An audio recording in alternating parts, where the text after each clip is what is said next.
අලිගැට peer එකක් බොන ගමන් කතාවක් කියන්නේ තුවා. එක්කෙනෙක් ඇවිල්ලා මේ ජොබ් එකට ඇප්ලයි කරනවලු. මොකද්ද මේ බර උස්සන ජොබ් එක. බර උස්සන ජොබ් එකට ඇප්ලයි කරනවලු. එතකොට ඒ ඔෆිස් එකෙන් ආනවලු ඔයාට ඊමේල් එකක් තියෙනවද කියලා. ඒගොල්ලෝ ඒ ෆෝම් එකේ ඊමේල් නම්බර්ස් ගන්නවලු කොහොමද හරි. ඉතින් ඊමේල් එකක් තියෙනවද කියලා අහනවලු. හරි.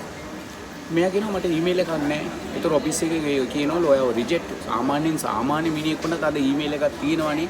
ඔයාට ඊමේල් එකක් නැහැ නේ කියලා එයාව රිජෙක්ට් කරනවලු. ඊට පස්සේ මේ මිනිස්සයා ඒ උත්සාහය අතරින් නැතුව මිනිස්සයා හිතනවලු මේ ලූණු අරගෙන පොඩි ලාභයක් තියාගෙන විකුණමු කියලා. පළවෙනි දවසේ ලූණු පොඩි ප්‍රමාණයක් කරන් විකුණනවලු.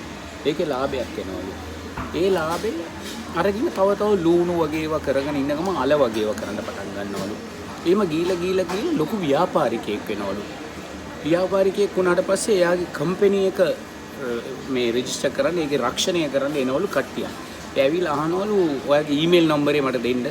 මම කියනවා මට ඊමේල් එකක් නැහැ නේ. අයියෝ වෙච්චර ලොකු පෝස්ට් එකක් කියලා ඔයාට ඊමේල් නැද්ද? ඒකට එයා කියනවලු එදා මට ඊමේල් නම්බර එකක් තිබිලා තිබ්බොත් අද මෙච්චර කෝටිපතියෙක් වෙන්නේ නැහැ.